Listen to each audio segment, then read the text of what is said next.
Disclaimer. दोस्तों, ये कहानी केवल एक काल्पनिक रचना है। ये केवल लेखक के द्वारा रची गई यह एक कहानी है। इसका वास्तविक जीवन से कोई भी संबंध नहीं है। कृपया आप कहानियों को केवल मनोरंजन की दृष्टि से ही सुने, और साथ ही अगर आप इस चैनल नॉवल स्टोरी 2.6 पर पहली बार आए हैं तो चैनल को सब्सक्राइब और वीडियो को भर भर लाइक करना ना भूलें। धन्यवाद। एपिसोड 46। किट्टू की बात सुनकर माही ने बस अपना सर हिला दिया। उसके दिमाग में अभी भी बस यही घूम रहा था कि क्या सच में रियांश की कोई गर्लफ्रेंड है। वो बचपन से रियांश को पसंद करती थी। हालांकि उसने ये बात कभी किसी को नहीं बताई थी, पर फिर भी उसे यकीन था कि रियांश को जरूर पता होगा, क्योंकि उसके आंखों से कोई भी अंदाजा लगा सकता था कि उसके दिल में रियांश के लिए कुछ तो है। कुछ देर बाद किट्टू कपूर मैंशन आ चुकी थी। उसने कपूर मैंशन में आते ही चिल्लाते हुए कहा, भाई कहाँ हो आप? किट्टू के चिल्लाने की आवाज सुनकर लिविंग रूम में बैठी रागिनी जी ने कहा, व्हाट हैपन प्रिंसेस? क्या हुआ? किट्टू ने रागिनी जी के पास जाकर उदासी भरी आवाज में कहा, किट्टू नाराज है भाई से। ये कहते हुए किट्टू की छोटी सी नाक लाल हो गई। किट्टू को गुस्से में देखकर रागिनी जी ने प्यार से कहा, पर प्रिंसेस हुआ क्या है? हमें तो बताए। किट्टू ने रागिनी जी को गले लगाते हुए कहा, भाई की गर्लफ्रेंड है और भाई ने हमें नहीं बताया। ये तो गलत है ना। किट्टू तो क्यूट सी लिटिल सिस्टर है उनकी। किट्टू को तो बताना चाहिए था ना। किट्टू की बातें सुनकर रागिनी जी की आंखें हैरानी से बड़ी हो गई। उन्होंने हैरानी से कहा, क्या रियांश की गर्लफ्रेंड है और उन्होंने हमें बताया भी नहीं? ऐसा कैसे कर सकते हैं वो? हम उन्हें छोड़ेंगे नहीं। रागिनी जी की बात सुनकर किट्टू ने पाउट बनाते हुए कहा, हम भी नहीं छोड़ेंगे। हम भाई की टांगें तोड़ देंगे और उन्हें बुलेट से शूट कर देंगे। किट्टू की बात सुनकर रागिनी जी की आंखें बड़ी बड़ी हो गई। तभी नीतू जी, जो कि अभी अभी अपने रूम से बाहर आई थी, उन्होंने उन दोनों की बात सुनते हुए कहा, किसे नहीं छोड़ना है और किसे बंदूक से मारना है? नीतू जी की आवाज सुनकर किट्टू ने पलटकर उनकी तरफ देखते हुए कहा, दादी माँ रियांश भाई की गर्लफ्रेंड है और उन्होंने किट्टू से ये बात छुपाई है। ये तो बहुत गलत किया ना। कोई अपनी क्यूट लिटिल सिस्टर से ये बात छुपाता है क्या? हम अपनी भाभी को किडनैप कर लेते, बोलो ना दादी माँ। किट्टू की बात सुनकर नीतू जी ने कहा, क्या रियांश की गर्लफ्रेंड? हो ही नहीं सकता। अगर उनकी गर्लफ्रेंड होती तो हमें जरूर पता होता। उनकी कोई गर्लफ्रेंड नहीं है। नीतू जी की बात सुनकर किट्टू ने पाउट बनाते हुए कहा, फिर माही ने हमसे क्यों कहा कि भाई की गर्लफ्रेंड है? उसने जरूर भाई से पूछा होगा और भाई ने माही को बताया होगा। ये गलत है, हम उनसे बात नहीं करेंगे।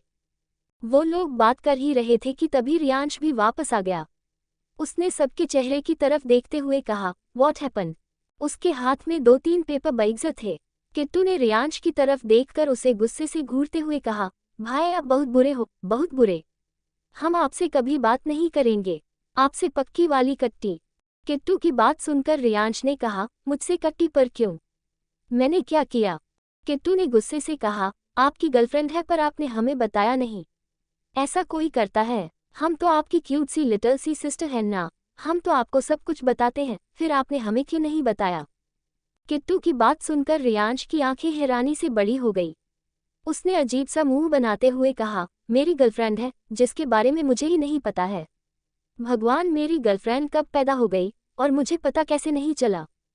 रियांश की बात सुनकर किट्टू ने पाउट बनाते हुए कहा, हमें क्या पता था? आपको पता क्यों नहीं चला? हमें तो माही ने कहा कि क्या रियांश की गर्लफ्रेंड है, तो हम आपसे पूछ रहे हैं।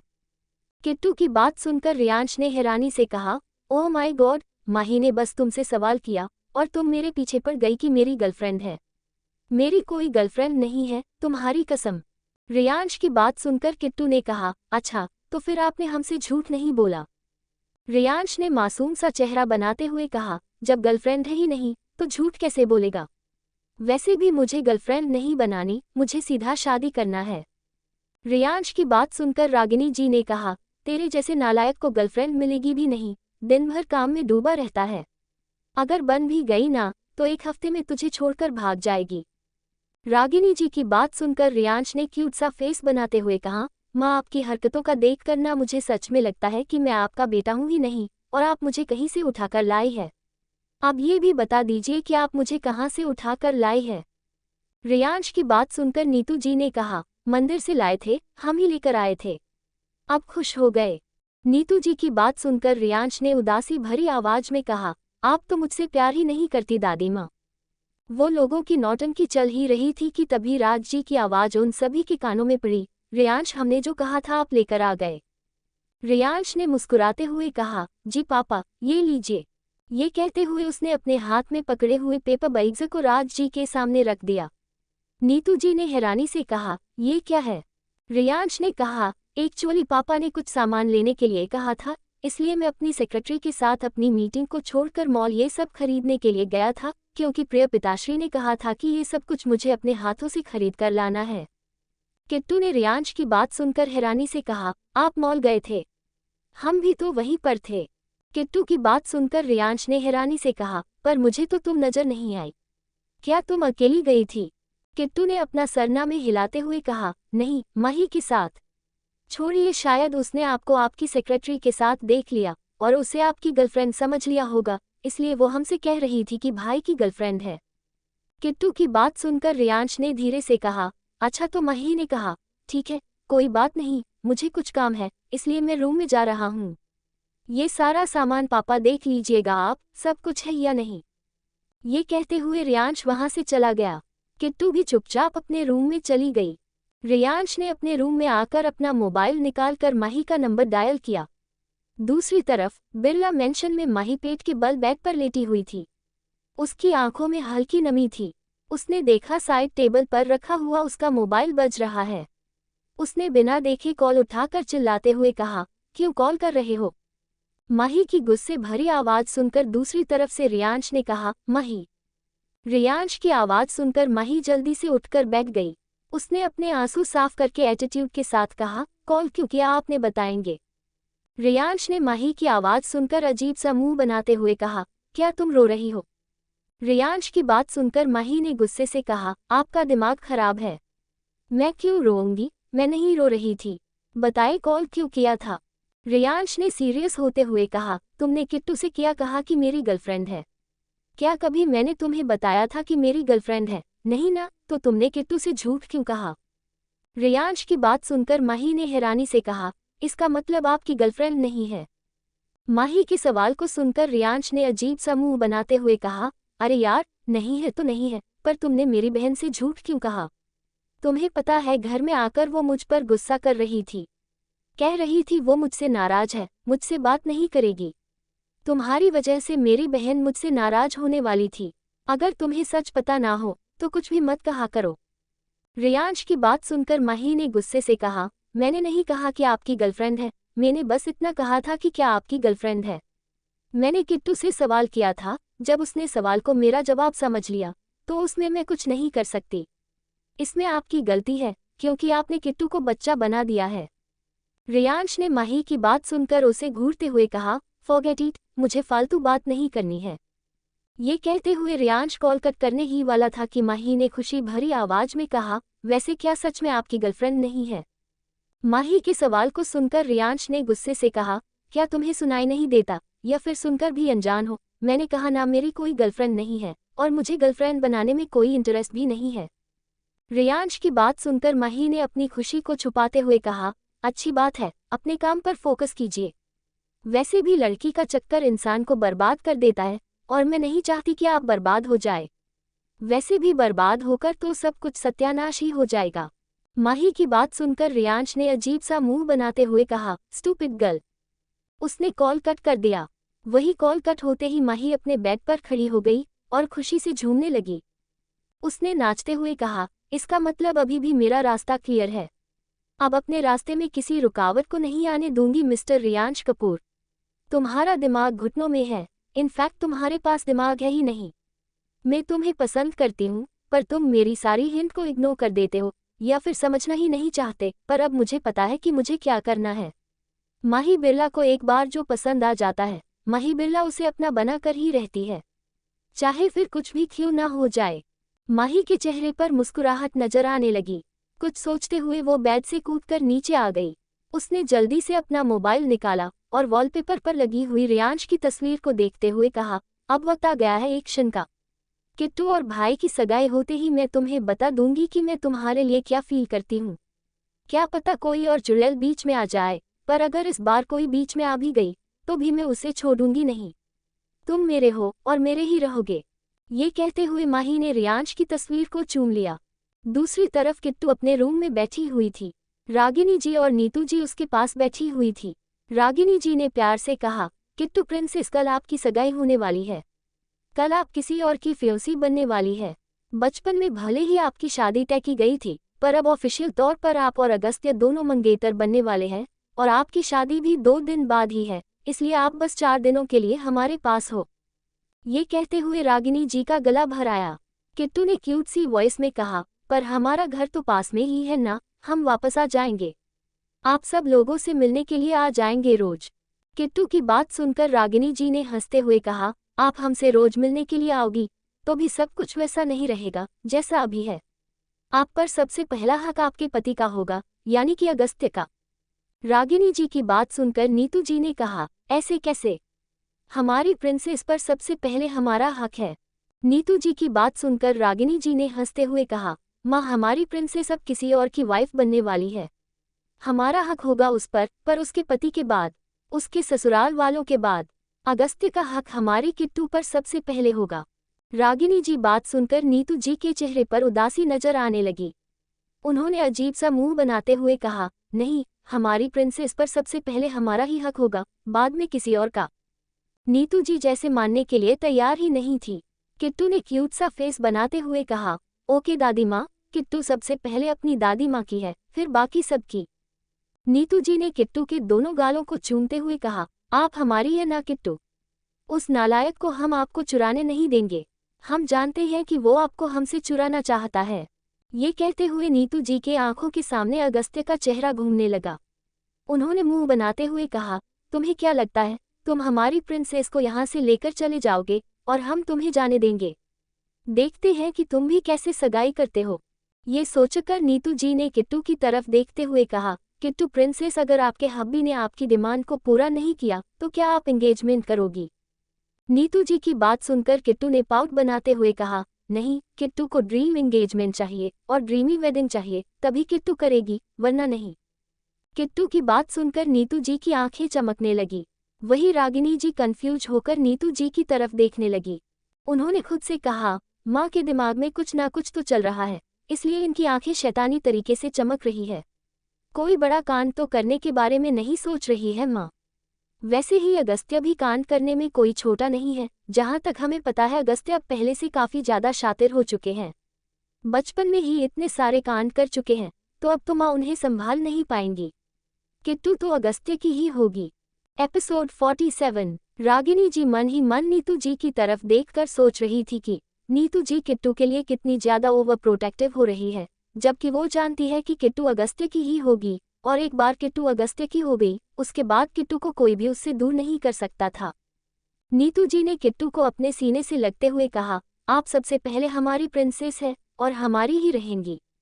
वो नालायक बाद में आपकी जिंदगी में आएगा। काफी देर के बाद किट्टू ने क्यूट सा फेस बनाते हुए कहा, दादी माँ, किट्टू को सांस नहीं आ रही।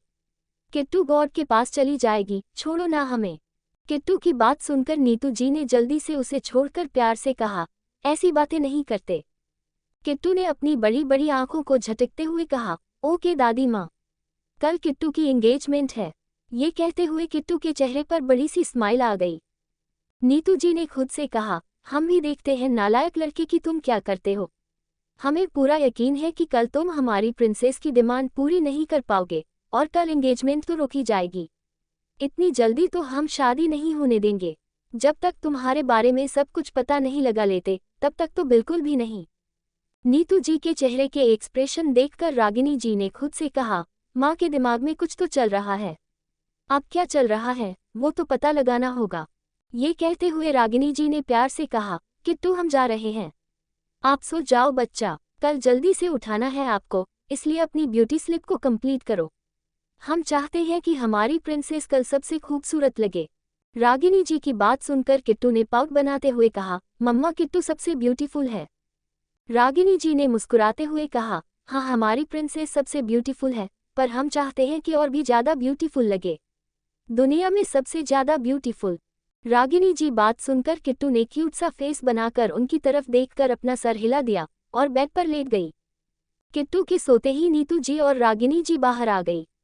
रागिनी जी ने नीतू जी की तरफ देखते हुए कहा, आपके दिमाग में कुछ तो चल रहा है माँ। देखिए, अगर कुछ भी गड़बड़ हो गई तो प्रिंसेस आपसे नाराज हो जाएगी, और आप तो जानती हैं ना कि एक बार वो नाराज हो जाए तो आसानी से मानती नहीं है, और वैसे भी अगस्त्य से शादी करने का उसका बचपन का सपना है।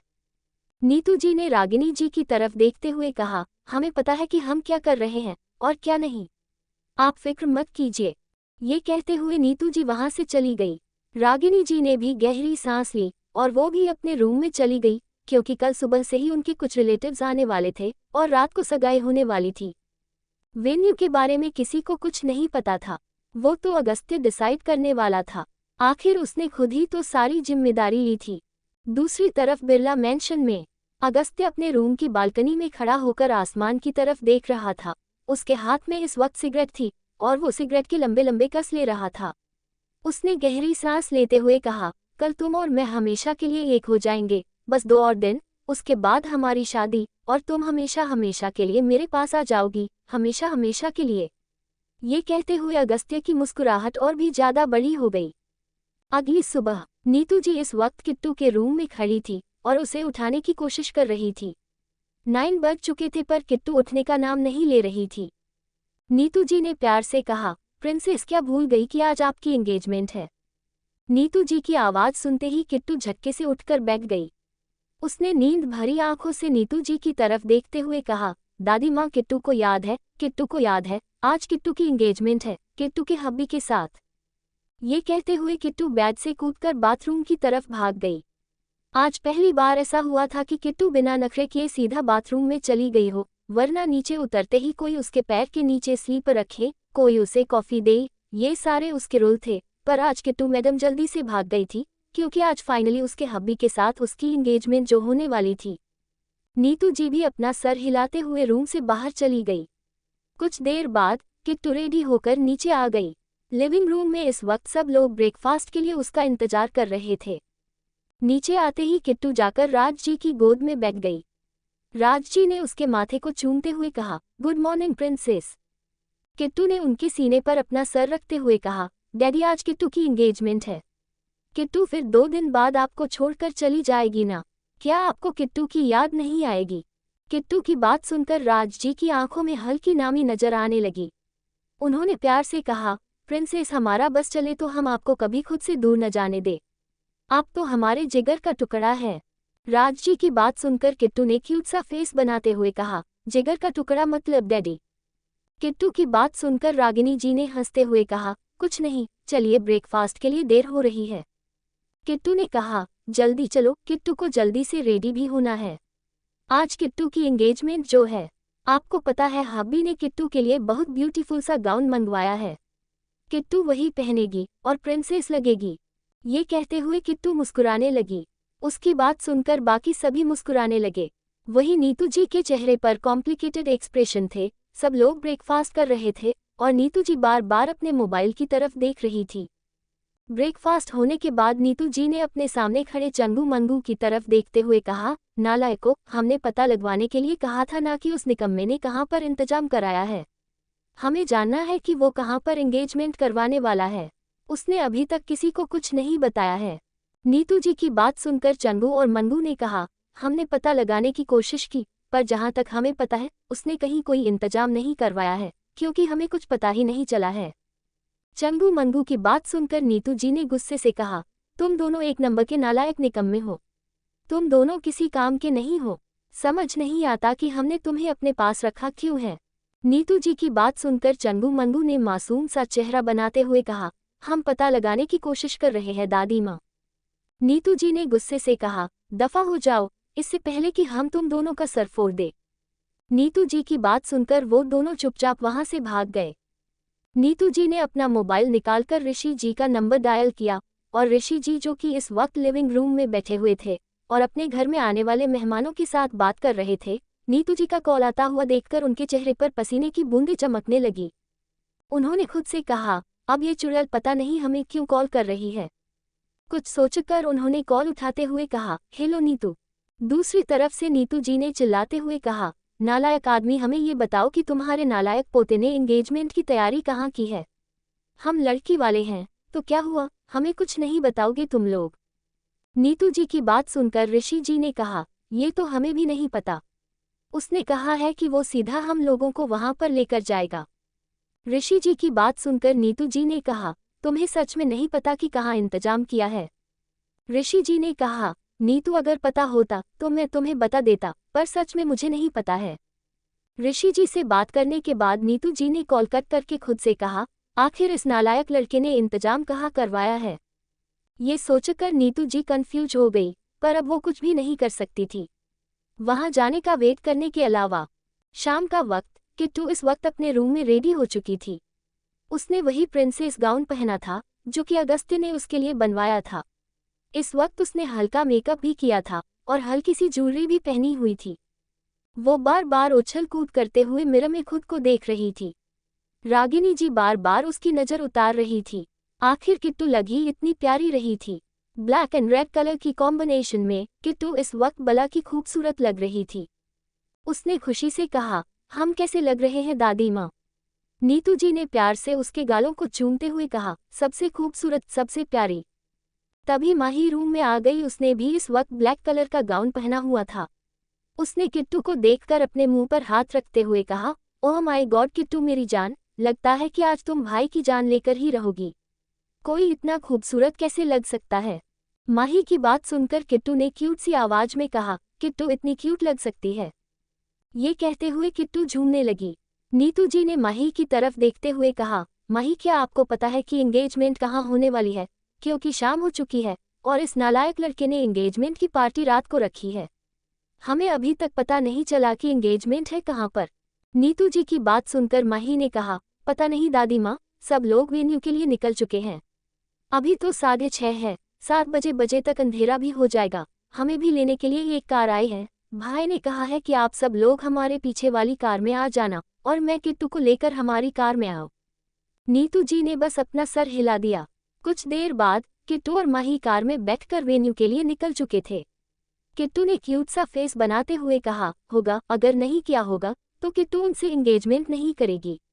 हमें हमारी ड्रीमी एंगेजमेंट चाहिए, मतलब चाहिए। किट्टू की बात सुनकर माही ने कहा, इसका मतलब अगर भाई ने तुम्हारी डिमांड को पूरा नहीं किया होगा तो तुम एंगेजमेंट कैंसिल कर दोगी। माही की बात सुनकर किट्टू ने मुंह फुलाते हुए कहा, नहीं करेंगे एंगेजमेंट। हमें हमारी ड्रीमी एंगेजमेंट चाहिए। प्रिंसेस है किट्टू, तो उसकी डिमांड तो पूरी करनी चाहिए। किट्टू की बात सुनकर माही ने हंसते हुए कहा, जी प्रिंसेस जी, आपकी डिमांड तो पूरी करनी ही चाहिए। पता नहीं हमारी डिमांड पूरी करने वाला हमारे दिल की बात कब समझेगा। माही की बात सुनकर किट्टू ने कहा, कौन? माही ने जल्दी से अपने चेहरे के एक्सप्रेशन सही करते हुए कहा, कोई नहीं, हम थोड़ी देर में पहुंचने वाले हैं। वही पिछली कार में बैठी नीतू जी, राज जी और रागिनी जी यही सोच रहे थे कि आखिर एंगेजमेंट कहाँ होने वाली है, क्योंकि जिस तरह की डिमांड किट्टू ने की थी वो किसी होटल में पूरी होना तो इम्पॉसिबल था, तो फिर सगाई होने कहाँ वाली थी, ये किसी को समझ नहीं आ रहा था। कुछ देर बाद किट्टू की कार एक जगह पर आकर रुकी। आसपास सिर्फ अंधेरा था। किट्टू ने माही की तरफ देखते हुए कहा, यहाँ पर तो अंधेरा है। माही ने मुस्कुराते हुए कहा, डोंट वरी, भाई ने हमें यहाँ पर बुलाया है तो जरूर यहीं पर इंतजाम किया गया होगा। चलो हम बाहर चलते हैं। ये कहते हुए माही ने कार का दरवाजा खोल दिया और किट्टू के साथ बाहर आ गई। किट्टू ने जैसे ही अपने कदम नीचे रखे, अगले ही पल वहां पर कई सारी लाइट जल गई। किट्टू ने हैरानी से कहा, कितना ब्यूटीफुल है। पीछे से नीतू जी की भी कार वहां पर आकर रुकी। किट्टू ने आसपास नजरें घुमाकर देखा तो उसे बस लाइट्स नजर आ रही थी, कोई भी नजर नहीं आ रहा था। तभी किट्टू का ध्यान सामने अंधेरे से चलकर उसकी तरफ आ रहे अगस्त्य पर गया, जिसने इस वक्त हमेशा की तरह ब्लैक शर्ट और ब्लैक पैंट्स पहनी हुई थी। उसने कोई दूसरे कलर के कपड़े नहीं पहने थे, पर फिर भी वो बहुत हैंडसम लग रहा था। अगस्त्य को देखकर किट्टू ने कहा, हमारे प्रिंस चार्मिंग। किट्टू और अगस्त्य को देखकर माही उन दोनों से दूर जाकर खड़ी हो गई। अगस्त्य ने किट्टू के पास आकर उसके हाथ को पकड़ते हुए कहा, तुम्हारी डिमांड पूरी कर दी है। अगस्त्य की बात सुनकर किट्टू ने कहा, पर कहा, हमने तो कहा था कि तालाब। उसने इतना कहा ही था कि अगस्त्य ने चुटकी बजाए, अगले ही पल आसपास लाइट्स ऑन हो गई और किट्टू को सभी लोग नजर आने लगे। इस वक्त वो लोग मुंबई के बाहर एक ऐसी जगह पर मौजूद थे जहां पर तालाब था। तालाब के किनारे पर एक छोटा सा वुडन हाउस था और तालाब के अंदर इस वक्त कई सारे आर्टिफिशियल दिए जल रहे थे। किट्टू के मुंह से हैरानी से निकला, oh my God. Episode 48। Kittu बड़ी बड़ी आंखों से सामने के नज़ारे को देख रही थी। जो कुछ भी उसने अगस्त्य से कहा था वहां पर वो हर एक चीज मौजूद थी। उसे अपनी आंखों पर यकीन नहीं हो रहा था। इस जगह पर कई सारे जुगनू जगमगा रहे थे, जबकि आसानी से जुगनू को ढूंढना नामुमकिन होता था, पर यहाँ पर हर तरफ जुगनू ही जुगनू थे। किट्टू ने खुशी से कूदते हुए कहा, किट्टू की ड्रीम एंगेजमेंट पूरी होगी। ये कहते हुए किट्टू ने अगस्त्य के गाल पर किस कर लिया। अगस्त्य ने गर्दन को टेढ़ा करके पीछे खड़ी नीतू जी की तरफ देखा, जिनका चेहरा लटक चुका था। नीतू जी ने खुद से कहा, इस नालायक लड़के ने इंतजाम कर लिया। अगस्त्य किट्टू का हाथ पकड़कर उसे अपने साथ लेकर आगे चलने लगा। वो दोनों फूलों की चादर पर चल रहे थे। किट्टू तो इस वक्त हवा में उड़ रही थी। वो खुशी से बार बार कूद कूद कर अगस्त्य को किस कर रही थी। वहां पर करीब 100 लोग मौजूद थे, जहां पर ज्यादातर बिरला परिवार और कपूर परिवार के क्लोज रिलेटिव्स थे। अगस्त्य किट्टू को लेकर तालाब के किनारे पर आ गया। तालाब के किनारे पर सब लोग खड़े थे। किसी को भी अंदर जाने की इजाजत नहीं थी। कियांश ने जैसे ही किट्टू को देखा, उसने अपने दिल पर हाथ रखते हुए कहा, किट्टू मेरी जान, कितनी खूबसूरत लग रही है, पर आज से वो मेरी भाभी बन जाएगी। ये दुख, ये दर्द, ये पीड़ा खत्म क्यों नहीं होती। उसकी बात सुनकर दर्शन ने उसके सर पर मारते हुए कहा, नौटंकी बंद कर दे, क्योंकि तुझे पहले से ही पता था कि किट्टू तेरी भाभी बनने वाली है, तो क्यों दिल लगाया। कियांश ने क्यूट सा फेस बनाते हुए कहा, मुझे पता था क्या। सच में जंगली भाई प्यारी सी किट्टू से शादी करेंगे। मुझे लगा था कि भाई किसी और से शादी कर लेंगे और किट्टू मेरी हो जाएगी, पर मेरा सपना, मेरे ख्वाब सब टूट गए और मैं भी टूट गया। भगवान उठा ले मुझे, उठा ले। अपने प्यार को किसी और का होते हुए देखकर मेरा दिल भारी हो रहा है। उसने इतना कहा ही था कि पीछे से किसी ने उसके कंधे पर हाथ रखा। उसने पलटकर कहा, कौन है बे। ये कहते हुए पीछे खड़े इंसान को देखकर उसके चेहरे पर अजीब से एक्सप्रेशन आ गए। उसने अजीब सा मुंह बनाते हुए कहा, तुम चुड़ैल यहाँ पर क्या कर रही हो। उसके पीछे सिम्मी खड़ी थी, जिसने इस वक्त एक पर्पल कलर का गाउन पहना हुआ था। उसने कियांश को घूरते हुए कहा, क्या कर रही है, इसका क्या मतलब। भूल गया कि मैं भी तुम्हारे फैमिली फ्रेंड्स की लिस्ट में आती हूँ, और देखो हीरो, मैं जानती हूँ कि तुम किट्टू को पसंद करते हो, पर अब किट्टू तुम्हारी भाभी है, तो तुम्हें मुझे ही पसंद करना होगा, ऑप्शन नहीं है तुम्हारे पास। सिम्मी की बात सुनकर कियांश ने उसे घूरते हुए कहा, अगर इस दुनिया के सारे ऑप्शन खत्म हो जाए, उसके बाद भी तुम्हें पसंद नहीं करूंगा मैं। कियांश की बात सुनकर सिम्मी उसे गुस्से से घूरने लगी। अगस्त्य ने सबकी तरफ देखा और फिर किट्टू को झटके से अपनी गोद में उठा लिया। अगस्त्य की गोद में उठाते ही किट्टू ने हैरानी से कहा, हब्बी क्या कर रहे हो। अगस्त्य ने कुछ नहीं कहा और किट्टू को गोद में उठा लिया। अगले ही पल वहां पर एक बोट आ गया। तालाब के अंदर किट्टू को एंगेजमेंट करनी थी, अब पानी में वो तैरने तो नहीं वाले थे। अगस्त्य किट्टू को लेकर बोट में बैठ गया। सब लोग किनारे पर ही खड़े थे, उन्हें अंदर आने की इजाजत नहीं थी। तालाब में कई सारे आर्टिफिशियल दिए जल रहे थे और तालाब के ऊपर जुगनू उड़ रहे थे। आसपास सफेद धुआं फैला हुआ था।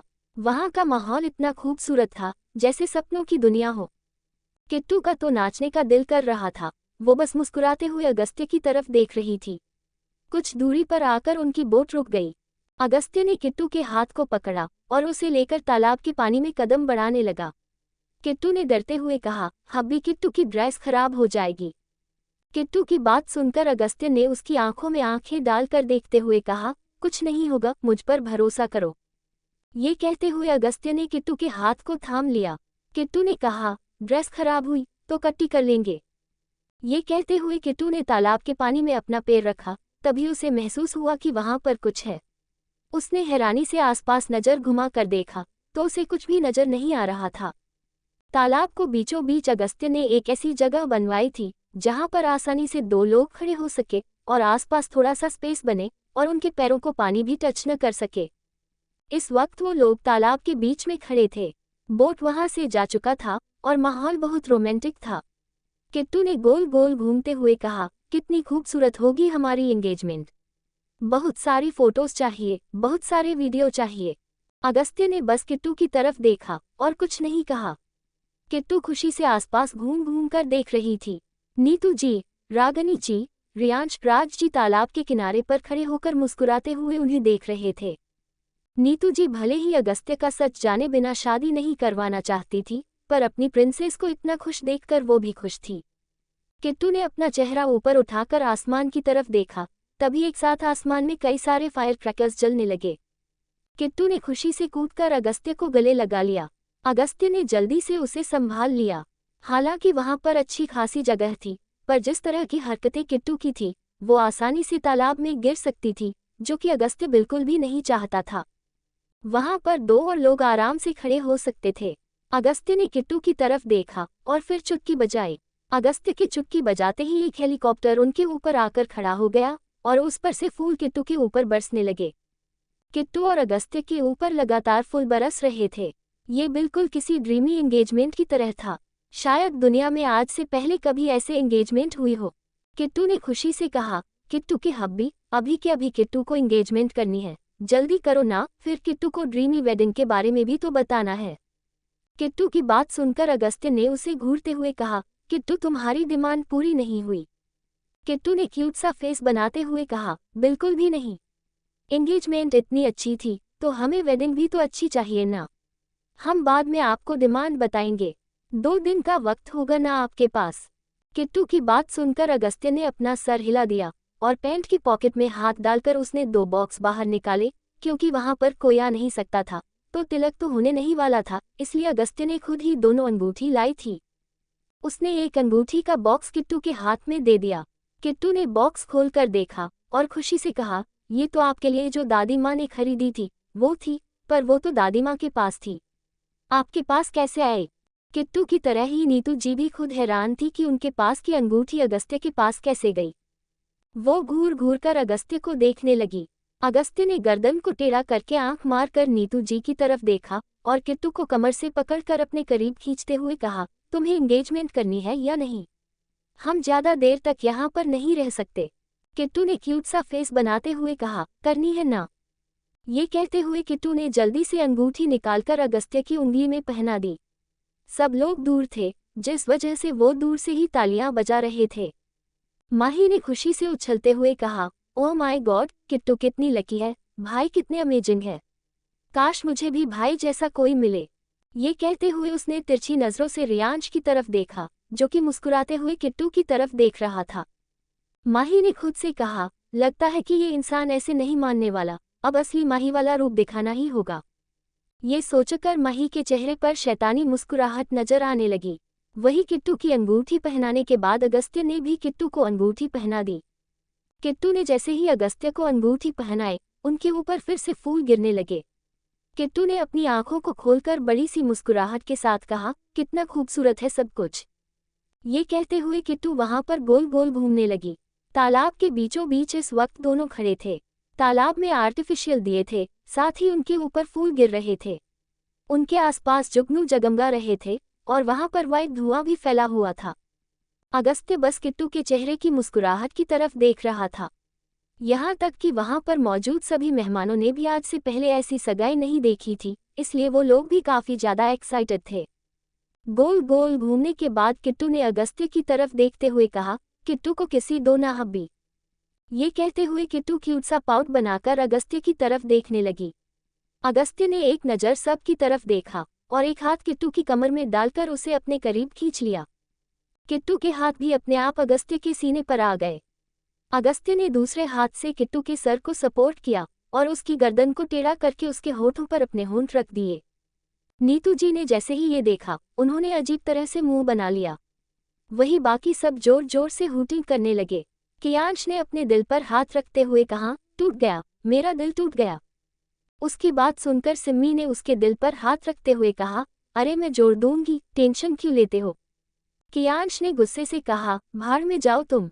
कियांश की बात सुनकर सिम्मी ने कहा, ठीक है चली जाऊंगी, पर तुम्हें भी साथ लेकर चलूंगी। रियांश मुस्कुराते हुए अपनी बहन के चेहरे की खुशी देख रहा था। अगस्त्य किट्टू को काफी पैशनेट तरीके से किस कर रहा था। किट्टू अपनी बड़ी बड़ी काली काली आंखों से टुकुर टुकुर अगस्त्य के चेहरे की तरफ देख रही थी। बेचारी को अगस्त्य सांस लेने का मौका ही नहीं दे रहा था। किट्टू ने अपने छोटे छोटे हाथों से अगस्त्य के सीने पर मारकर उसे खुद से दूर करने की कोशिश की, क्योंकि अब उसे सांस लेने में दिक्कत हो रही थी। ये महसूस करते ही अगस्त्य ने हल्के से उसके होठों पर बाइट किया और उसके होठों को अपने होठों की गिरफ्त से आज़ाद कर दिया। अगस्त्य के छोड़ते ही किट्टू गहरी गहरी सांस लेने लगी। उसका पूरा चेहरा टमाटर की तरह लाल हो गया था। उसने अगस्त्य की तरफ देखते हुए कहा, किट्टू के हब्बी, आप किट्टू को मारना चाहते हो ताकि किट्टू और ब्यूटीफुल वेडिंग की डिमांड ना कर सके। किट्टू की बात सुनकर अगस्त्य ने बेहद इंटेंस वॉइस में कहा, अगर मुझे तुम्हें मारना होता तो मैं तुम्हें यहीं पर फेंक देता। तुम्हें पता है यहाँ पर जहरीली मछलियाँ हैं। अगस्त्य की बात सुनकर किट्टू ने चिल्लाते हुए कहा, क्या? ये कहते हुए किट्टू अगस्त्य के ऊपर कूद गई। अगस्त्य ने जैसे ही ये देखा उसने जल्दी से खुद को संभाल लिया, वरना वो किट्टू को लेकर जरूर तालाब में गिर जाता। सभी लोगों ने जब ये नज़ारा देखा तो सबके मुंह से भी चीख निकल गई, क्योंकि उन्हें लगा था कि इतने ठंडे पानी में वो दोनों तालाब में गिर जाएंगे, पर अगस्त्य ने किट्टू को संभाल लिया था। किट्टू ने अपने दोनों पैरों को अगस्त्य की कमर के इर्द गिर्द लपेटकर उसके गले में अपने दोनों बाह डालते हुए कहा, किट्टू के हब्बी, किट्टू को गिरना नहीं है, किट्टू को मरना भी नहीं है, किट्टू को आपके साथ शादी करनी है, फिर आपके साथ बहुत सारे बेबीज को पैदा करना है, फिर आपके साथ बहुत सारी जगह भी घूमनी है। किट्टू की बात सुनकर अगस्त्य बस उसकी खूबसूरत चेहरे की तरफ देखने लगा। उसने हल्के से किट्टू के गालों को चूमते हुए कहा, मैं तुम्हें गिरने या मरने नहीं दूंगा। कुछ देर के बाद किट्टू अगस्त्य वापस बोट में बैठकर वहां पर आ चुके थे। किट्टू खुशी से सबके गले लग रही थी और सभी लोग उन दोनों को कांग्रेचुलेशंस कह रहे थे। कोई भी अगस्त्य को गले नहीं लगा रहा था। आराधना जी ने किट्टू के पास आकर उसके दोनों गालों को चूमते हुए कहा, हमारी प्रिंसेस, हमारी डॉटर इन लॉ बनने वाली है। किट्टू ने क्यूट सी स्माइल के साथ कहा, आप हमारी सासू मम्मा बनने वाली हो। किट्टू के पास वर्ल्ड की सबसे बेस्ट सासू मम्मा होगी। किट्टू की बात सुनकर आराधना जी ने किट्टू से कहा, वो तो होगी ही। किट्टू और आराधना जी को अगस्त्य चुपचाप देख रहा था। पीछे से नीतू जी ने उसके कंधे पर हाथ रखते हुए कहा, तुम हमें चिढ़ा रहे थे। नीतू जी की बात सुनकर अगस्त्य ने नीतू जी की तरफ देखा और उन्हें अपने पास खींचते हुए कहा, आपको क्यों चिढ़ाऊंगा, मैं तो आपसे ही शादी करना चाहता था, पर वो क्या है ना, कुछ साल के बाद आप भगवान के पास चली जाओगी, इसलिए मुझे किट्टू को चुनना पड़ा। अगस्त्य की बात सुनकर नीतू जी उसे अपनी छोटी आंखों से घूरने लगी। अगस्त्य ने धीरे से उसके कान में कहा, इस तरह से मुझे घूरकर मत देखिए, सभी लोग गलत समझेंगे। सबको लगेगा कि आप अपनी पोती के होने वाले पति पर नजर डाल रही है, वो भी इस उम्र में। अच्छा थोड़ी लगता है दादी माँ। ये कहते हुए अगस्त्य की हंसी की आवाज नीतू जी के कानों में सुनाई दी। नीतू जी ने गुस्से से कहा, नालायक लड़के, हमारा मजाक उड़ाओगे। एपिसोड 49। अगस्त्य की बात सुनकर नीतू जी ने गुस्से से कहा, नालायक लड़के, क्या कहा तुमने? नीतू जी को चिल्लाते हुए देखकर अगस्त्य ने मासूम सा चेहरा बनाते हुए कहा, मैंने तो बस इतना कहा कि मुझे ऐसे मत देखिए, वरना सब लोग समझेंगे कि आप अपनी प्यारी पोती के होने वाले पति पर नजर डाल रही है, वो भी इस उम्र में। अच्छा थोड़ी लगता है। नीतू जी गुस्से से अगस्त्य को घूर रही थी। उन्होंने गुस्से से उसके कान को पकड़कर मरोड़ते हुए कहा, तुम हमारा मजाक उड़ाओगे? तुम जानते हो कि तुम्हारे जैसे को पानी पिलाया है हमने। नीतू जी के हाथ को झटके से अगस्त ने अपने कान से दूर करके मुस्कुराते हुए कहा, आप मेरी होने वाली सासू माँ हैं, तो आपको पता तो होगा ना कि दामाद की रिस्पेक्ट की जाती है, तो आप मेरी रिस्पेक्ट क्यों नहीं करती है? अगस्त्य की बात सुनकर नीतू जी ने अगस्त्य को उंगली दिखाते हुए कहा, तुम नालायक लड़के, बता क्यों नहीं देते कि आखिर तुम करते क्या हो? अभी तक हमें तुम्हारी रियल आइडेंटिटी के बारे में पता नहीं चला है। हम तुम्हारे हाथ अपने जिगर का टुकड़ा करने वाले हैं, उसे तुम्हारे हवाले करने वाले हैं, और हमें तुम्हारे बारे में कुछ पता भी नहीं है। ऐसे कैसे अपने जिगर के टुकड़े को तुम्हें दे दे? नीतू जी की बात सुनकर अगस्त्य ने टेढ़ी मुस्कुराहट के साथ कहा, मैं क्या करता हूँ और क्या नहीं, इसके बारे में अगर पता लगा सकती है तो लगा लीजिए। मैं भी देखता हूँ कि आप कितनी पावरफुल है। अगस्त्य की बात सुनकर नीतू जी ने उसे घूरते हुए कहा, चैलेंज दे रहे हैं हमें, तो सुनिए ये चलेंगे, हम एक्सेप्ट करते हैं। बहुत जल्दी हम पता लगा लेंगे कि आखिर आप करते क्या है। और रही बात हमारी किट्टू की, तो उनकी शादी आपसे ही होगी, पर हम इतनी जल्दी शादी नहीं होने देंगे। आपने भले ही उनकी सगाई की डिमांड पूरी कर दी, पर उनकी शादी की डिमांड आप पूरी नहीं कर पाएंगे। ये कहते हैं नीतू जी एटीट्यूड से वहां से चली गई। अगस्त्य पहले अपने दोनों हाथ पेंट की पॉकेट में डालकर उसी तरह से एटीट्यूड से उन्हें जाते हुए देखकर खुद से कहा, ऐसा कोई भी काम नहीं है जो कि अगस्त्य बिरला ना कर सकता हूँ। अगर यकीन ना हो तो आजमा कर देख लीजिए, होने वाली बड़ी सासू माँ। ये कहते हुए अगस्त्य के होठों के कोने तिरछे हो गए।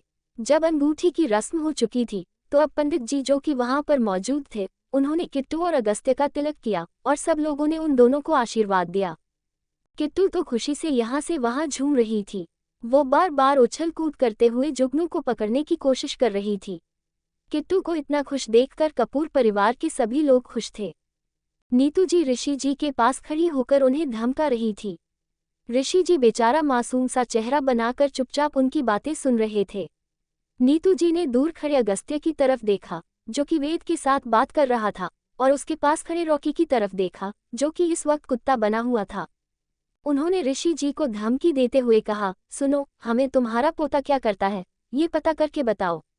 अगर तुम ये भी पता नहीं कर पाए, तो फिर तुम कैसे आदमी हो? खुद के पोते के बारे में कुछ पता नहीं है। नीतू जी की बातें सुनकर ऋषि जी ने मासूम सा चेहरा बनाते हुए कहा, नीतू तुम जानती हो कि अगस्त्य कैसा है। हम चाह कर भी उनके बारे में पता नहीं लगा सकते। जब तक वो नहीं चाहते, उनके बारे में कोई भी पता नहीं लगा पाएगा। अगस्त्य की दुनिया बहुत अलग है नीतू, बहुत अलग। इसके बारे में हमें कोई अंदाजा ही नहीं है।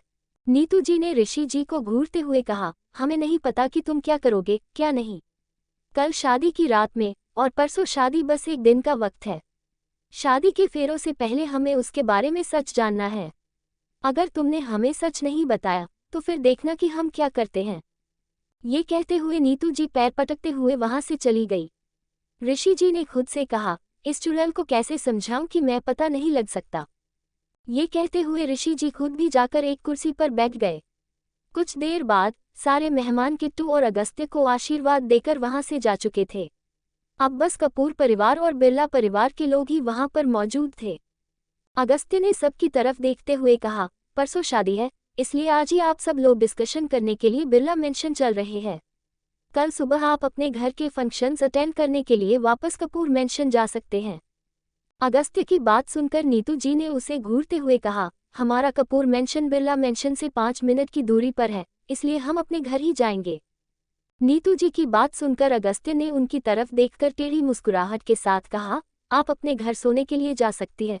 वैसे भी आपके जैसे खतरनाक गैंगस्टर अगर हमारे घर में सोएगी, तो डर लगा रहेगा ना कि कहीं आपके दुश्मन हम पर अटैक ना कर दे। अगस्त्य की बात सुनकर नीतू जी ने गुस्से से कहा, तुम नालायक लड़के, ज्यादा बोल रहे हो। अगस्त्य ने मासूम सा चेहरा बनाते हुए कहा, मैं ज्यादा नहीं बोल रहा हूँ दादी माँ। देखो किट्टू तुम्हारी दादी माँ मुझ पर कैसे गुस्सा कर रही है। अगस्त्य की बात सुनकर किट्टू ने क्यूट सा फेस बनाते हुए कहा, दादी माँ किट्टू के हब्बी पर गुस्सा मत करो ना, देखो किट्टू के हब्बी डर गए। किट्टू की बात सुनकर सभी हैरानी से उसकी तरफ देखने लगे।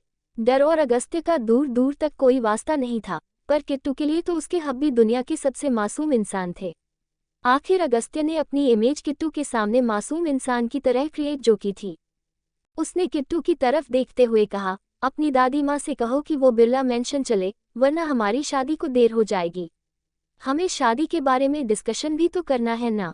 अगस्त्य की बात सुनकर किट्टू ने क्यूट सा फेस बनाकर सर हिलाते हुए कहा, हाँ चलो सब, किट्टू की ब्यूटीफुल वेडिंग की प्लानिंग भी करनी है।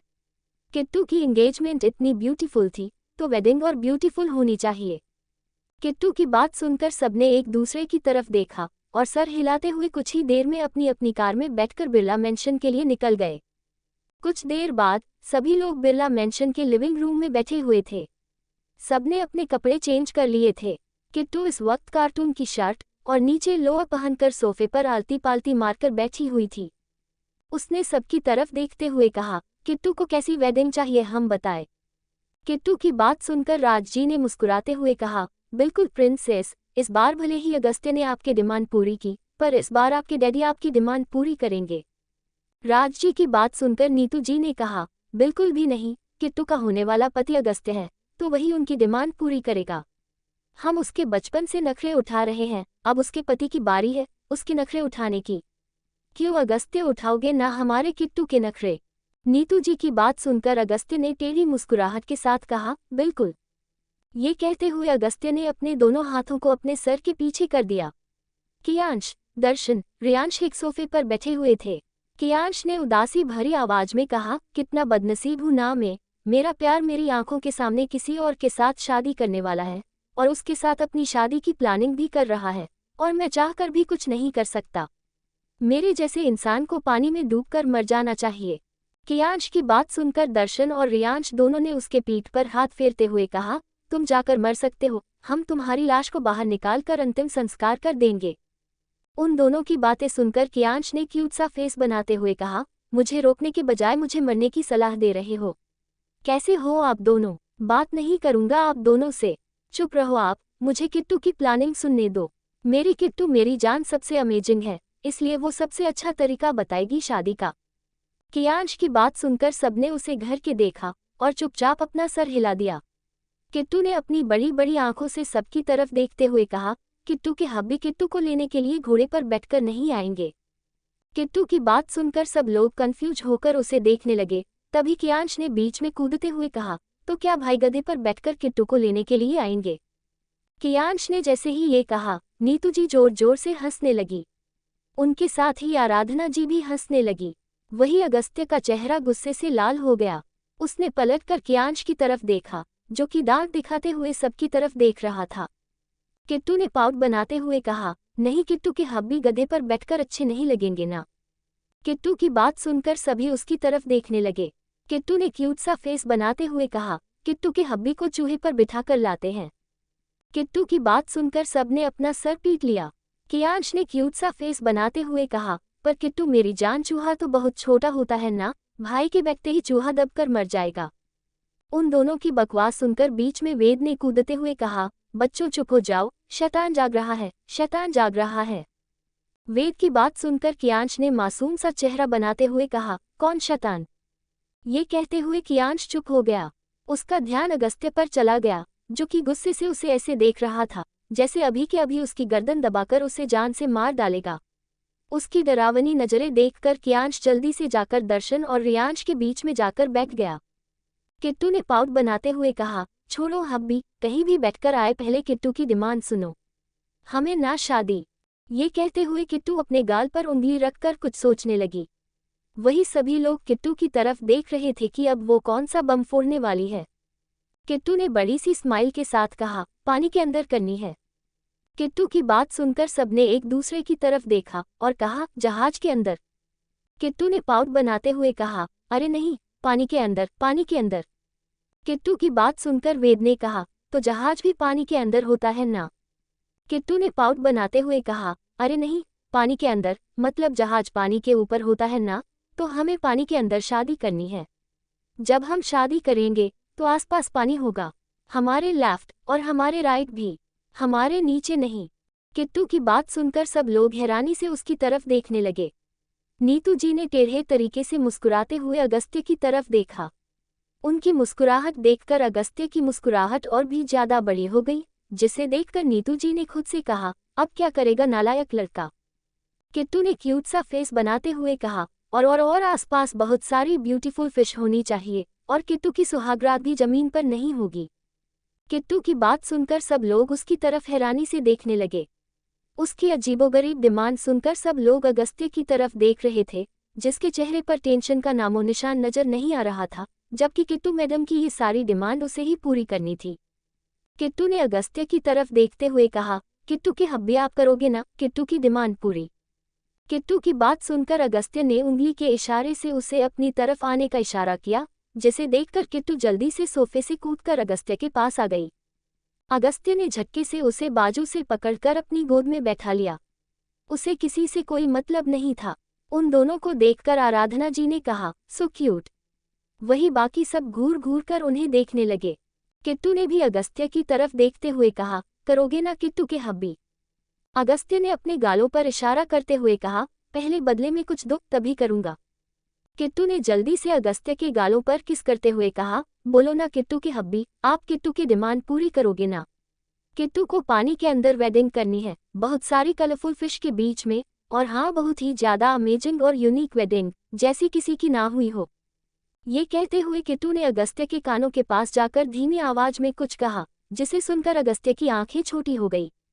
किट्टू ने अपने दोनों हाथों से अपने चेहरे को छुपाते हुए कहा, वो भी हमें वहां पर ही करना है। किट्टू को शर्माते हुए देखकर सभी लोग अगस्त्य और किट्टू की तरफ देखने लगे कि आखिर किट्टू ने कहा क्या है, पर वो लोग उनकी बात नहीं सुन पाए, क्योंकि किट्टू ने वो बात अगस्त्य के कानों में कही थी। वही कियांश ने किट्टू की तरफ देखा और फिर दर्शन और रियांश की तरफ देखते हुए कहा, क्या देवल भाई किट्टू की डिमांड पूरी कर पाएंगे? एपिसोड 50। कियांश के सवाल को सुनकर दर्शन और रियांश दोनों ने एक साथ कहा, पर डेविल कुछ भी कर सकता है, कुछ भी। कुछ देर के बाद कपूर परिवार वहां से जा चुका था और अगस्त्य अभी भी राजा की तरह से बैठा हुआ था। ऋषि जी ने उसकी तरफ देखते हुए कहा, क्या आप ये सब कुछ इंतजाम कर पाएंगे? पर पानी के अंदर शादी कैसे हो सकती है? पानी के अंदर आग कैसे जलेगी? ऋषि जी की बात सुनकर अगस्त्य ने टेढ़ी मुस्कुराहट के साथ कहा, आपको इसकी फिक्र करने की जरूरत नहीं है।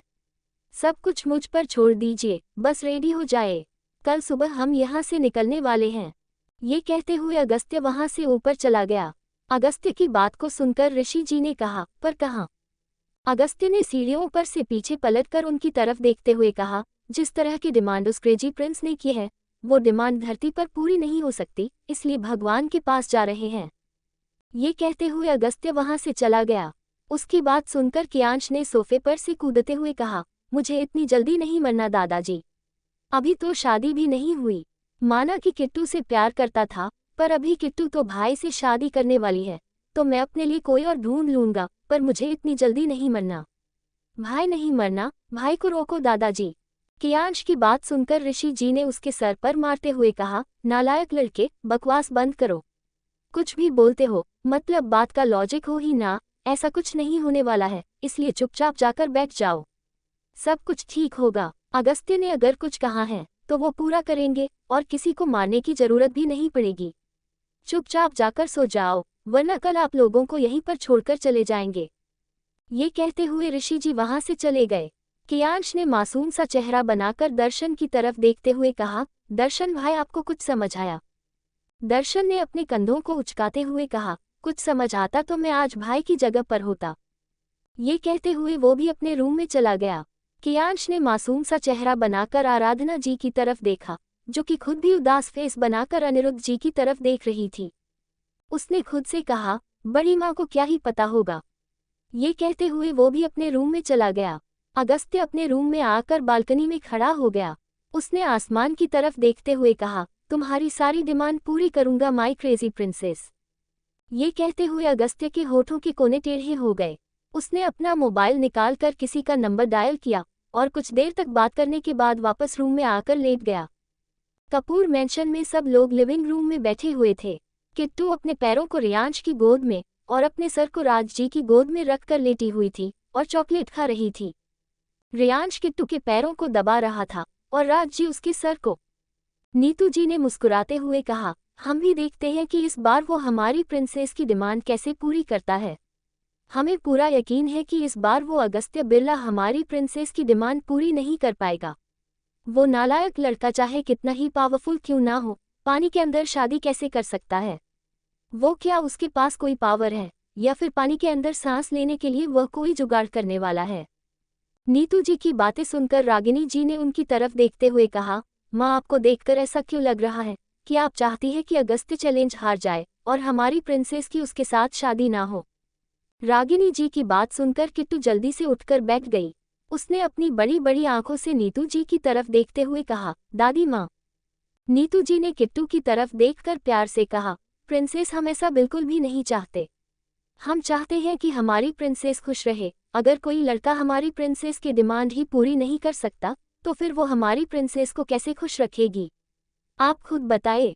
नीतू जी की बात सुनकर किट्टू ने सैड फेस बनाकर उनकी तरफ देखने लगी। रियांश ने मुस्कुराते हुए कहा, आप कल की बातें कल पर छोड़ दीजिए और सब लोग सोने के लिए चलिए, क्योंकि बहुत रात हो चुकी है।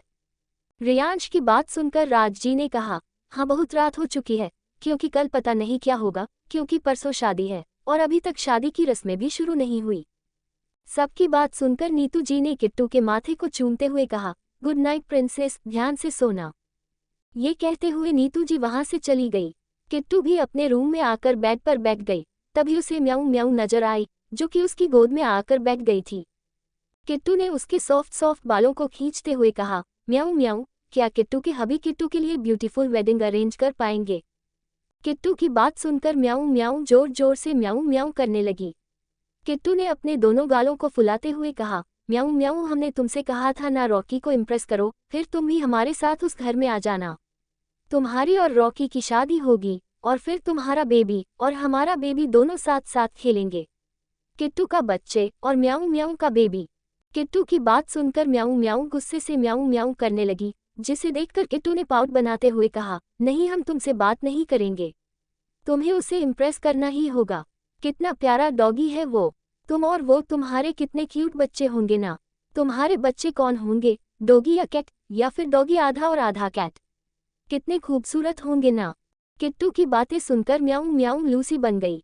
उसने किट्टू की तरफ देखते हुए कहा, बेबी बकवास बंद करो, उस डफर के साथ में कभी शादी नहीं करूंगी। मैं नफरत करती हूँ उससे। उसका तो मैं खून करूंगी, खून। मियाओ मियाओ की बातें सुनकर किट्टू ने उसकी तरफ देखते हुए कहा, लूसी इतना गुस्सा नहीं करते। गुस्सा करने से ब्यूटी खराब हो जाती है और तुम ब्यूटीफुल दिखती हो। तुम्हारी ब्यूटी चली गई तो फिर तुम अच्छी नहीं दिखोई। किट्टू की बात सुनकर म्याऊं म्याऊं उसकी तरफ देखने लगी। किट्टू ने क्यूट सा फेस बनाते हुए कहा, ओके, किट्टू को सोने दो। किट्टू को अपनी ब्यूटी स्लिप कंप्लीट करनी है। कल से किट्टू की वेडिंग के फंक्शन स्टार्ट हो जाएंगे। ये कहते हुए किट्टू बेड पर लेट गई। म्याऊं म्याऊं भी बिल्ली बनकर उसके बगल में लेट गई। वो बिल्ली के रूप में बहुत ज़्यादा टाइम पहले ही रहती थी, क्योंकि वो दिन के कुछ वक्त तक ही वो ह्यूमन बन के रह सकती थी, वरना उसकी बॉडी में अजीब से रैशेज आ जाते थे। इसलिए जब जरूरी ना हो वो बिल्ली ही बन करके किट्टू के पास रहती थी। किट्टू भी उसके सॉफ्ट सॉफ्ट बालों पर हाथ फेरते हुए खुद भी लेट गई।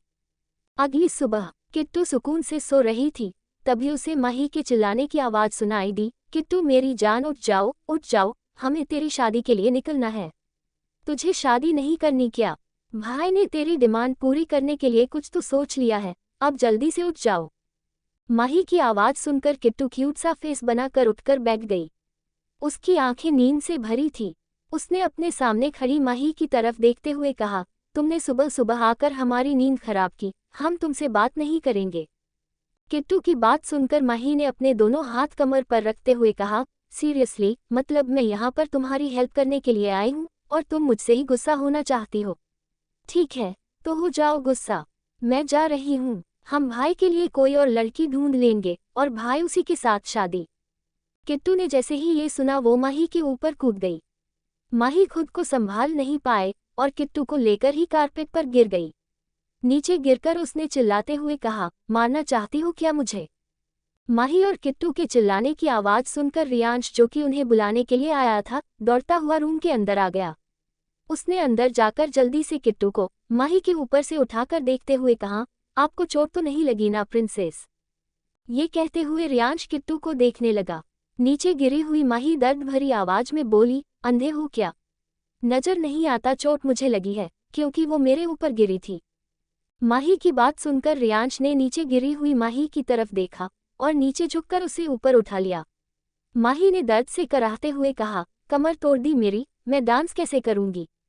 कितने सपने देखे थे कि अपने भाई की शादी में झूम झूम कर नाच नाच कर स्टेज तोड़ दूंगी। माही की बात सुनकर रियांश ने धीरे से कहा, तुम्हारा वजन बहुत ज्यादा है, तुम सच में स्टेज तोड़ सकती हो, इसलिए डांस करना अवॉइड करो। रियांश की बात सुनकर माही ने गुस्से से कहा, क्या कहा? रियांश ने मुस्कुराते हुए कहा, मजाक कर रहा था, वैसे तुम सुबह सुबह यहाँ पर क्या कर रही हो? रियांश की बात सुनकर माही ने कहा, सबको चलना है, भाई ने कहा है कि शादी की रस्में धरती पर नहीं बल्कि हवा में होगी। I mean टू से पानी में होगी। माही की बात सुनकर रियांश ने अजीब सा मुंह बनाते हुए कहा, व्हाट? माही ने इरिटेट होते हुए कहा, प्लीज चलो, भाई ने आधे घंटे का वक्त दिया है, प्लीज चलो, वरना उन्होंने कहा है कि वो किसी और से शादी कर लेंगे। माही ने तिरछी नजरों से किट्टू की तरफ देखते हुए कहा। किट्टू ने चिल्लाते हुए कहा, चलो। ये कहते हुए किट्टू बिना कपड़े बदले अपनी स्लीपर को पहनकर दौड़ते हुए रूम से बाहर भाग गई। माही ने उसे जाते हुए देखकर अपने मुंह से हाथ हटाया और जोर जोर से हंसने लगी। रियांश ने घूरकर माही की तरफ देखा और उसे बाजू से पकड़कर अपने करीब खींचते हुए कहा, मेरी बहन को उल्लू बनाया। रियांश के इस तरह से करीब खींचने की वजह से माही की नज़र रियांश पर ही ठहर गई। उसने मुस्कुराते हुए कहा, मिस्टर रियांश कपूर, वो आपकी बहन है, पर मेरी दोस्त है और दोस्त एक दूसरे के साथ मजाक करते हैं। ये कहते हुए माही ने हाथ मारकर रियांश को खुद से दूर किया और उसे आंख मारकर वहां से चली गई। रियांश हैरानी से माही को जाते हुए देखने लगा। माही उसके साथ ज्यादा बात नहीं करती थी, वो बस उसे देखकर मुस्कुरा कर चली जाती थी। रियांश ने अपना सर झटका और खुद भी नीचे आ गया। कुछ देर बाद कपूर परिवार बिरला मैंशन के पिछले हिस्से में मौजूद था। किसी ने भी कपड़े चेंज नहीं किए थे, बस फ्रेश होकर आ गए थे। नीतू जी ने गुस्से से कहा, कहाँ गया वो नालायक। उन्होंने इतना कहा ही था कि उनका ध्यान कुछ दूरी से उनकी तरफ आ रहे अगस्त्य पर गया, जिसने इस वक्त घर के ही कपड़े पहने हुए थे। सिंपल कपड़ों में भी उसका ऑरा काफी ज्यादा डोमिनेटिंग था, जैसे कोई राजा आ रहा हो। उसे देखते ही किट्टू ने अपने दिल पर हाथ रखते हुए कहा, किट्टू की हैंडसम हब्बी। ये कहते हुए किट्टू जाकर अगस्त्य के ऊपर कूद गई। अगस्त्य ने भी उसे कमर से पकड़कर थाम लिया। उसने सबके पास आते हुए कहा, शादी की रस्में क्रूज पर होगी। अगस्त्य की बात सुनकर सब लोग हैरानी से उसकी तरफ देखने लगे। तभी वहां पर एक चौपा आकर रुका। चौप को देखकर सब लोग हैरान हो गए। इसी के साथ वहां पर एक एक करके 10 से ज्यादा चौपा आकर रुके। अगस्त्य ने सबकी तरफ देखते हुए कहा, 8 लोग एक एक कॉप में जाकर बैठ जाए। ये कहते हुए अगस्त्य ने किट्टू को गोद में उठा लिया और उसे लेकर एक चौप में जाकर बैठ गया। सभी लोग एक दूसरे की तरफ देखने लगे। अगस्त्य किट्टू को लेकर वहां से जा चुका था। नीतू जी ने गुस्से से कहा, नालायक लड़के। ऋषि जी ने कहा, अरे गुस्सा मत करो चलो। वो नीतू जी को अपने साथ लेकर चले गए। कुछ देर बाद सारे चौपा एक बड़े से क्रूज पर आकर लैंड हुए। क्रूज इतना बड़ा था कि वहां पर एक बड़ा सा शहर आसानी से बस सकता था। ये पूरा क्रूज अगस्त्य का था, जो कि खरीदना किसी नॉर्मल इंसान के बस की बात नहीं थी। इस क्रूज के बारे में ना कभी बिरला परिवार को पता चला था, न ही कपूर परिवार को। सब लोग क्रूज को देखकर हैरान थे। यहाँ पर कुछ पार्टीशंस पर लोग घूमने के लिए आए हुए थे, पर क्रूज का एक बड़ा सा पार्टीशन खाली था, जहाँ पर सिर्फ वहाँ के स्टाफ को आने की इजाजत थी। किट्टू तो इस वक्त क्रूज पर खड़ी होकर उछल कूद कर रही थी। उसने खुशी से कहा, यहाँ पर होगी हमारी हल्दी, संगीत, सारी रस्में। किट्टू की बात सुनकर सब लोग मुस्कुराते हुए उसकी तरफ देखने लगे। तभी किट्टू ने पलटकर अगस्त्य की तरफ देखकर पाउट बनाते हुए कहा, पर हम शादी यहाँ पर नहीं करेंगे, हमें वहाँ पर। ये कहते हुए किट्टू ने समुद्र की तरफ इशारा किया। हमें पानी के अंदर शादी करनी है। किट्टू की बात सुनकर अगस्त्य ने किट्टू को कमर से पकड़कर अपने करीब खींचते हुए कहा, मैंने कहा ना, मैं तुम्हारी सारी डिमांड पूरी करूंगा। तुम्हें जहाँ शादी करनी है, शादी वहीं पर होगी, इसलिए तुम्हें ज्यादा फिक्र करने की जरूरत नहीं है। अगस्त्य की बात सुनकर सभी अगस्त्य की तरफ देखने लगे। क्रूज पर शादी होना तो नॉर्मल था, पर समुद्र के अंदर, पानी के अंदर अगस्त्य कैसे शादी करने वाला था, ये बात किसी को भी समझ नहीं आ रही थी। तो दोस्तों, आखिर कहानी में आगे क्या होगा, यह जानने के लिए इस स्टोरी को सुनते रहिए सिर्फ और सिर्फ novel_story_2.6 चैनल पर। और अगर कहानी आप सभी को पसंद आए तो वीडियो को लाइक, कमेंट और शेयर जरूर करें। धन्यवाद।